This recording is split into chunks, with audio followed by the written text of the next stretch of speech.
dari tim advokasi anti kriminalisasi akademisi dan aktivis atau disingkat TAKA meneguhkan komitmen menuntaskan perjuangan bongkar kasus ijazah palsu Jokowi. Mengapa tema ini adalah meneguhkan komitmen?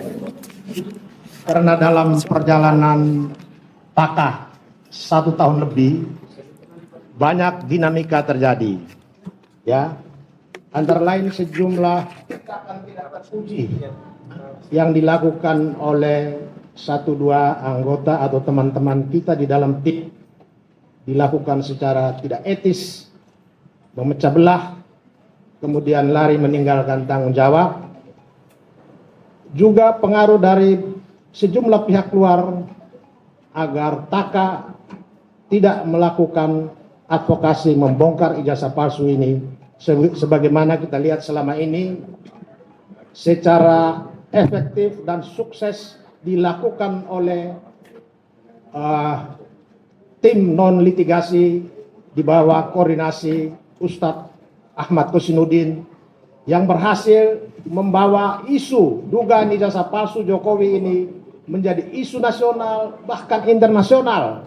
Dunia ikut menyoroti apa yang terjadi dan dilakukan oleh tim advokasi dalam upayanya untuk mewakili kepentingan masyarakat yang ingin tahu bagaimana negara kita begitu besar, negara hukum, kemudian selama 10 tahun presidennya disebut-sebut menggunakan ijazah yang diduga palsu dan negara sama sekali tidak berdaya menghadapi dugaan ijazah palsu ini untuk menyelesaikan secara terbuka dan bertanggung jawab tentang proses hukum, mengungkap, memastikan kebenaran apakah ijazah yang disebut-sebut sebagai ijazah palsu itu secara hukum harus dinilai, harus dibuktikan bahwa dia asli dan sah atau tidak. Kalau kita hubungkan dengan putusan eksepsi yang dikabulkan dalam perkara atas nama terdakwa Dr. Tifa, di satu pihak dari segi terdakwa hal yang menggembirakan, tetapi dari segi tuntutan masyarakat agar melalui kasus pencemaran nama baik yang dilaporkan oleh Jokowi, masyarakat ingin melihat bagaimana pembuktian tentang keabsahan dan keaslian ijazah Jokowi dalam perkara pencemaran nama baik ini diproses dan diperiksa dalam suatu persidangan yang dilakukan secara terbuka, jujur dan transparan. Jadi apa yang kita lihat hari ini, kalau dilihat dari kepentingan masyarakat, maka putusan eksepsi ini sebetulnya sebuah lonceng kematian dari keinginan masyarakat untuk mengetahui, memastikan secara hukum benarkah ijazah ini palsu. Tetapi bagi TAKA, kami tetap berkomitmen untuk tetap fokus kepada upaya untuk mengungkap secara hukum apakah ijazah Jokowi yang disebut palsu ini terbukti secara hukum atau tidak. Karena sampai dengan detik ini berbagai upaya yang dilakukan justru kandasnya di meja hijau. Tetapi itu bukan langkah terakhir.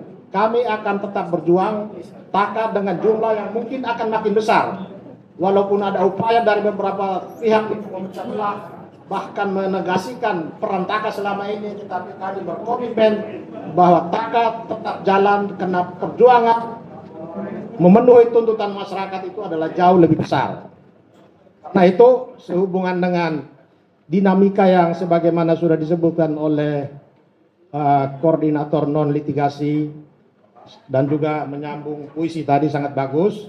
Saya pikir kita masuk saja kepada membacakan beberapa poin tentang komitmen meneguhkan sikap perjuangan membongkar kasus ijazah palsu sebagai berikut. Pertama, tim advokasi anti kriminalisasi akademisi dan aktivis, selanjutnya disebut TAKA atau tim advokasi, dibentuk untuk melaksanakan amanah dalam deklarasi perjuangan di Aula DHN 45 Gedung Juang Jakarta pada tanggal 30 April 2025 silam yakni untuk mendampingi, membela, dan turut memperjuangkan kasus dugaan ijazah palsu Saudara Joko Widodo, sekaligus untuk mendampingi dan membela sejumlah akademisi dan sekaligus dan aktivis yang dilaporkan oleh Saudara Joko Widodo. Amanah dimaksud bukanlah semata amanah dari klien atau individu tertentu, melainkan amanah dari seluruh tokoh, akademisi, dan aktivis yang hadir dalam deklarasi perjuangan, yang hakikatnya juga amanah dari seluruh rakyat Indonesia yang ingin kasus ijazah palsu Saudara Joko Widodo segera dituntaskan secara hukum agar dapat dijadikan pertanggungjawaban bagi generasi selanjutnya, sekaligus membersihkan sejarah bangsa Indonesia dari legasi hitam pernah dipimpin presiden selama 2 periode dengan ijazah yang diduga palsu. Kedua, tim advokasi sejak awal telah menetapkan sejumlah strategi dan teknis perjuangan yang dibangun di atas kejujuran, amanah, bersikap teguh dan konsisten mengungkap kebenaran serta tidak pernah mengambil jalan kompromi dengan kebatilan. Dengan kebatilan.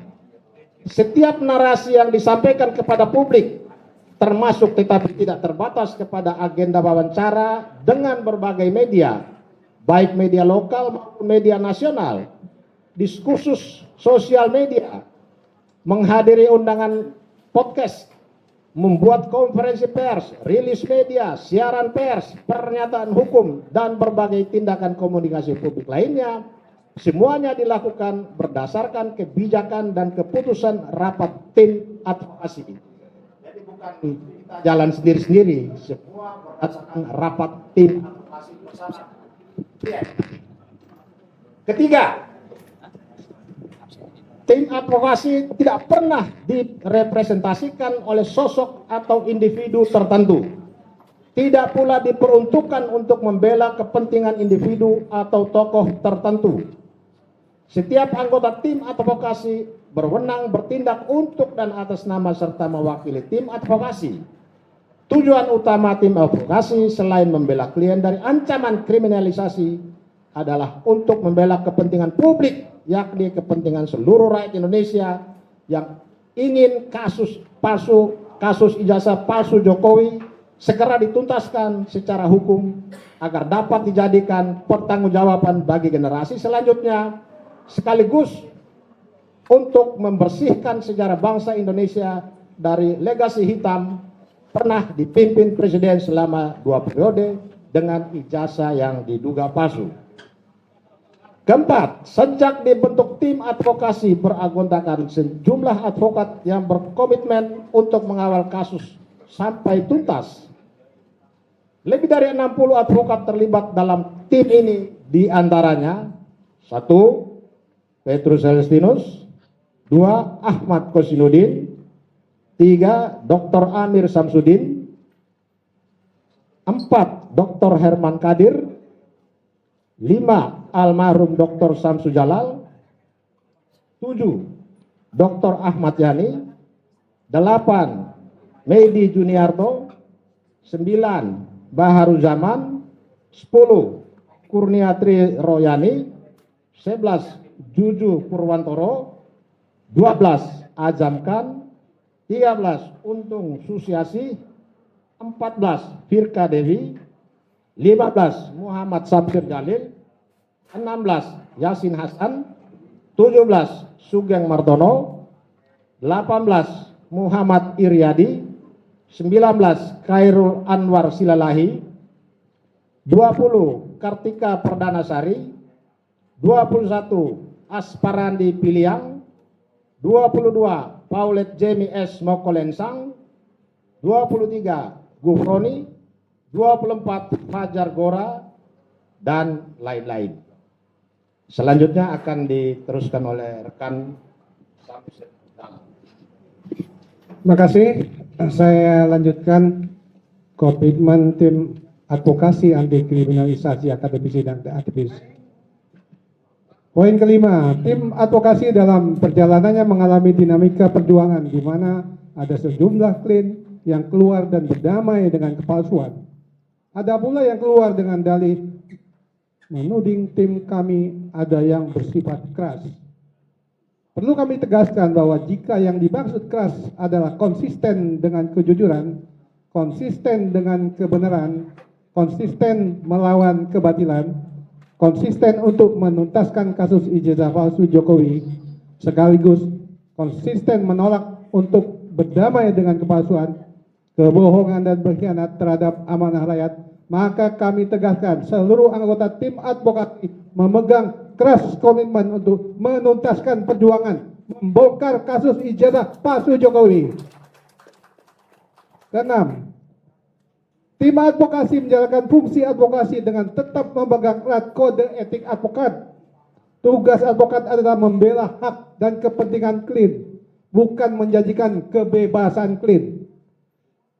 Jika ada oknum yang mengklaim advokat tugasnya membebaskan klien, maka patut untuk diketahui oknum yang bermanuver dengan narasi membebaskan klien tersebut bukanlah advokat, melainkan hanyalah maklar kasus atau markus. Ketujuh, tim advokasi dalam menjalankan fungsi advokasi tidak pernah terbesit sedikit pun niat dan keinginan untuk menjarakan klien. Setiap narasi dan tujuan yang menyebut advokat ingin memenjarakan kliennya adalah tuduhan yang sangat jahat, tidak berdasar, dan merupakan fitnah murahan. Oleh karenanya cukuplah untuk dikesampingkan. 8. Tim advokasi tidak mengambil kebijakan pembelaan yang menghapus objek perkara ijazah palsu atau memberikan peluang bagi saudara Joko Widodo tidak datang ke persidangan dan tidak perlu membuktikan keaslian ijazahnya. Karenanya kami tidak menempuh upaya pra-peradilan dan atau eksepsi karena dua manuver itu tidak sejalan dengan aspirasi rakyat yang ingin agar saudara Jokowi diseret ke persidangan dan menunjukkan ijazahnya. Kesembilan, tim advokasi dalam menjalankan strategi pembelaan tidak menempuh cara-cara yang dapat dipahami sebagai upaya mengulur-ulur waktu, melakukan tindakan abuse of procedure dengan mengakali KUHP yang berpotensi melanggar hukum karena melakukan tindakan yang dapat dikategorikan sebagai obstruction of justice, menghalang-halangi proses hukum, apalagi mengkhianati amanah rakyat yang sudah lama ingin kasus ijazah palsu Joko Widodo ini dituntaskan di pengadilan dengan menghindari pokok perkaranya. Demikian rilis media disampaikan. Terima kasih. Jakarta 23 Juli 2026. Tim Advokasi Anti Kriminalisasi Akademisi dan Aktivis Petrus Salisinus SA, Koordinator Litigasi ditandatangani. Ahmad Odinuddin SA, Koordinator Non Litigasi ditandatangani.